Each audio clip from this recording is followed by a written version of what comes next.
اب آ رہا ہے آج کے دور کا موسٹ کریٹیکل ایشو، اور وہ ہے قیام اللیل، جس کو عرف عام میں تراویح کہا جاتا ہے، جیسے لیلۃ القدر کو شب قدر کہا جاتا ہے۔ قیام اللیل کا مسئلہ نماز تراویح بھی کہا جاتا ہے۔ تو بدقسمتی سے قیام اللیل کا جو ایشو ہے، میں یہ لفظ بار بار استعمال کروں گا تاکہ یہ تراویح والا لفظ پیچھے جائے، اس نے زیادہ ایمبیگوٹی کریٹ کی ہے جی۔ وہ تراویح ترویحہ سے نکلا ہے، وہ اتنے نہیں ہوتے تو اتنے ہوتے ہیں، تو پھر پلس مائنس لگا کے رزلٹ نکالتے ہیں۔ میں چیلنج کرتا ہوں دنیا کی کسی حدیث کی کتاب میں نبی صلی اللہ علیہ وسلم سے یا صحابہ اکرام علیہم رضوان سے تراویح کا لفظ ثابت کریں۔ اس لفظ سے میں کوئی چیڑ نہیں ہے، محدثین نے استعمال کیا، جائز ہے، لیکن اس کو آگے لا کے قیام اللیل کو پیچھے کر کے امت کو جو ہے فتنے میں ڈال دیا۔ لہذا قیام اللیل کے لفظ کو عام کریں، یہ سنت لفظ ہے، اسی کو عام کریں۔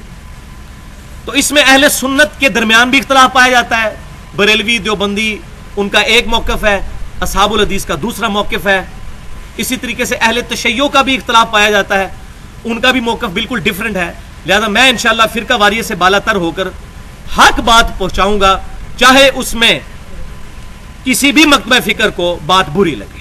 جو حق بات ہے وہ انشاءاللہ آج اس معاملے میں بھی نئے نئے انکشافات ہوں گے، جو میں نہیں کر رہا، پہلے کی لکھے ہوئے کتابوں میں چھپاتے تھے مولوی، میں انشاءاللہ بیان کر دوں گا، آپ جا کے خود چیک کر لیں اور ان مولویوں سے پوچھیں کہ انہوں نے یہ باتیں کیوں چھپائی ہیں امت سے۔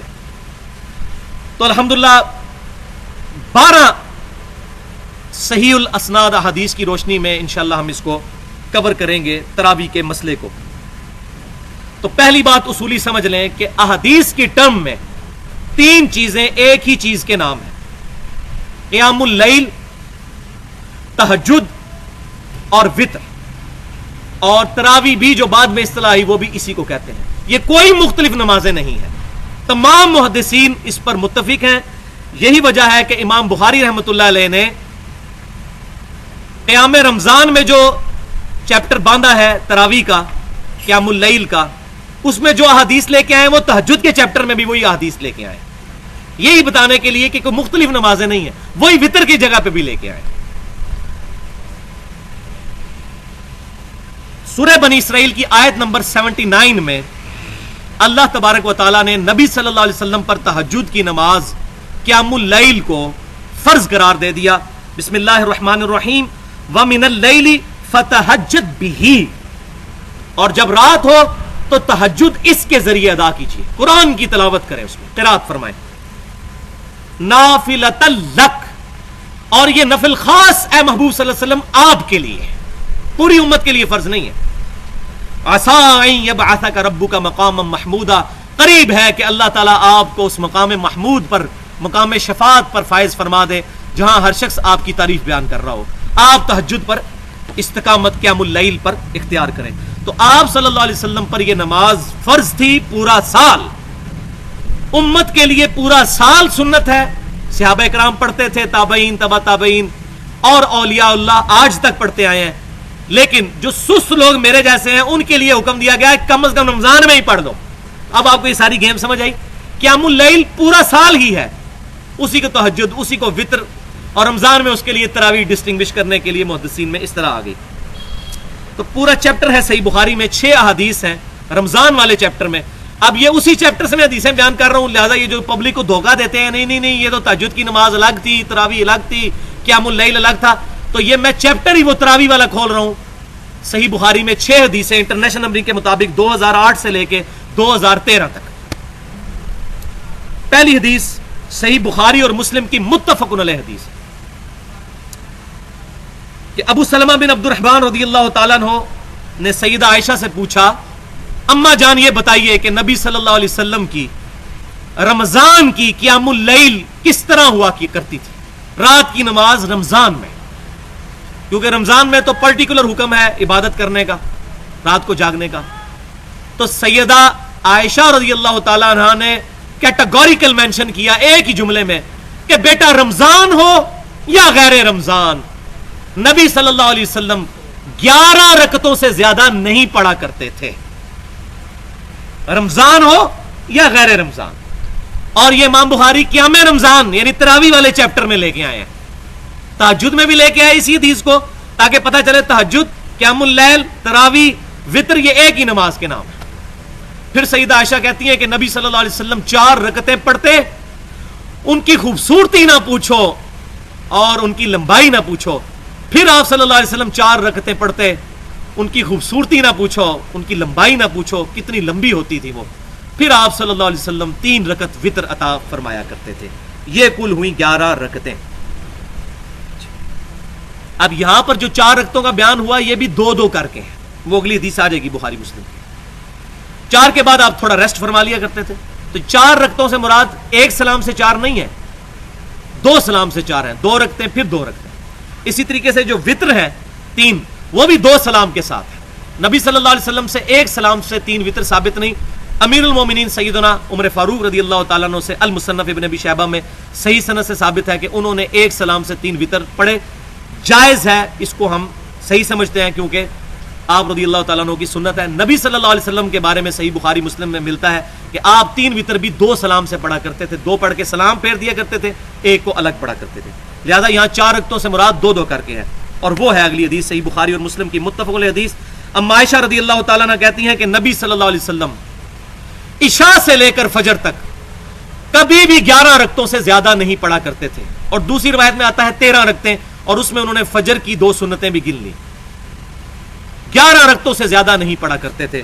پھر آپ رضی اللہ تعالیٰ عنہ نے فرمایا کہ آپ صلی اللہ علیہ وسلم 2 رکعت پڑھا کرتے, پھر 2 رکعت پڑھا کرتے, پھر 2 رکعت پڑھا کرتے, پھر 2 رکعت پڑھا کرتے. کتنی ہو گئی؟ 8. پھر 2 رکعت پڑھا کرتے 10, اور آخر میں 1 وطر پڑھا کرتے. پوری نماز کو طاق فرما لیا کرتے, کیونکہ ایک کی وجہ سے پورا طاق ہو جائے گا, آڈ ہو جائے گا. جبکہ صحیح مسلم کے الفاظ ہے کہ آپ صلی اللہ علیہ وسلم 2 رکعت پڑھتے, پھر 2 رکعت پڑھتے, پھر 2 رکعت پڑھتے, پھر 2 رکعت پڑھتے, یعنی 4 دفعہ 2 رکعت, یعنی 8 رکعت. پھر آپ صلی اللہ علیہ وسلم 3 وطر پڑھتے, اور وہ بھی 2 رکعت پڑھ کے پھر 1 وطر کو الگ سے پڑھتے. لہذا 11 رکعتیں پڑھنی ہے, 10 قیام اللیل کے نفل اور 1 وطر, یا 8 قیام اللیل کے نفل اور پھر 3 وطر, 2 الگ کر کے اور 1 الگ کر کے. یہ دونوں صورتوں میں 11 رکعتیں ہو گئی. الحمدللہ. صحیح بخاری اور مسلم کی متفق علیہ حدیث ہے. تیسری حدیث ابن عمر رضی اللہ تعالیٰ عنہ کہتے ہیں کہ نبی صلی اللہ علیہ وسلم نے فرمایا قیام اللیل, رات کا قیام 2 رکعتیں ہیں, 2 کر کے, اور آخر میں 1 رکعت پڑھو, یہ تمہاری پوری نماز کو وطر کر دے گی. آخر میں 1 وطر پڑھو, پوری نماز کو طاق کر دے گی. عربی زبان میں وطر کہتے ہیں آڈ کو, طاق کو. لہذا اس سے بھی یہ بات ثابت ہوگی پوری نماز کو وطر کر دے گی, یعنی وطر بھی اسی نماز کا نام ہے. 4 نام ہو گئے, قیام اللیل, تہجد اور وطر, اور ہمارے جو عرف عام میں تراویح. چوتھی حدیث بھائیو, یہ زبردست حدیث. نبی صلی اللہ علیہ وسلم نے فرمایا قیام اللیل کیا کرو, یہ تم سے پہلے صالحین کی روش ہے, یہ تمہارے رب کے قرب کا ذریعہ ہے, یہ تمہارے گناہوں کے معاف ہونے کا ذریعہ ہے, اور یہ تمہارے گناہوں سے باز رہنے کا ذریعہ ہے. 4 باتیں قیام اللیل کیا کرو, رمضان کے علاوہ بھی, پورے رمضان کے علاوہ بھی پورا سال, لیکن کم از کم رمضان میں کریں. اور وہ ہے 5ویں حدیث, صحیح بخاری اور مسلم کی متفق علیہ حدیث ہے.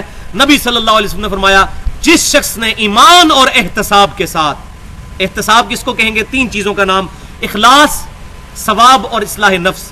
ایمان اور احتساب کے ساتھ رمضان المبارک میں قیام اللیل کیا, اللہ تعالیٰ اس کے پچھلے سارے گناہ معاف کر دے گا. لیکن وہی صغیرہ گناہ معاف ہوں گے, کبیرہ گناہ جو ہیں وہ توبہ سے ہی معاف ہوتے ہیں. اسی پہ میری اہل سنت پاک .com پر مسئلہ نمبر 18 کے نام سے توبہ اور گناہ کبیرہ پر 45 منٹ کی گفتگو موجود ہے. 6ٹھی حدیث صحیح بخاری اور صحیح مسلم کی متفق علیہ حدیث ہے. سیدہ عائشہ کہتی ہیں رضی اللہ تعالیٰ عنہا کہ نبی صلی اللہ علیہ وسلم نے 3 دن تک تراویح کی نماز, یہ تراویح عرف عام میں قیام اللیل ہے, حدیث میں قیام اللیل کی نماز 3 دن تک رمضان المبارک میں جماعت کے ساتھ پڑھائی. 4تھے دن آپ صلی اللہ علیہ وسلم گھر سے باہر نہیں نکلے, حالانکہ صحابہ کرام کا ہجوم لگ گیا آپ صلی اللہ علیہ وسلم کے حجرے کے باہر. پھر آپ صلی اللہ علیہ وسلم فجر کے وقت نکلے, پھر آپ نے فجر کی نماز کے بعد حمد و صلاح کے بعد خطبہ ارشاد فرمایا, اور فرمایا کہ تمہارا رات کو یہاں آنا مجھ سے مخفی نہیں تھا, مجھے پتا تھا تم میرا انتظار کر رہے ہو, لیکن مجھے خدشہ ہوا کہ یہ نماز تم پر کہیں فرض نہ کر دی جائے, اس لیے میں گھر سے باہر نہیں نکلا, میں نہیں چاہتا میری امت پر اس معاملے میں مشقت ہو. تو سیدہ عائشہ کہتی ہیں کہ پھر معاملہ اسی طرح ان اٹینڈنڈ رہا یہاں تک کہ نبی صلی اللہ علیہ وسلم دنیا سے تشریف لے گئے. یعنی صحابہ کرام علیہم رضوان پھر جماعت کے ساتھ اس طریقے سے اہتمام نہیں کرتے تھے. اور صحیح بخاری اور مسلم کی دوسری حدیث میں ساتھ یہ ہے کہ سیدنا ابو ہریرہ سے جو روایت ہے وہ کہتے ہیں پھر نبی صلی اللہ علیہ وسلم کے زمانے میں، سیدنا ابوبکر کے زمانے میں اور سیدنا عمر کے بھی شروع کے دور میں یہ معاملہ ان اٹینڈڈ رہا. لوگ اپنی اپنی طرح جو ہے قیام اللیل پڑھ لیا کرتے تھے، گھروں کو چلے جایا کرتے تھے، کچھ گھر میں پڑھ لیا کرتے تھے.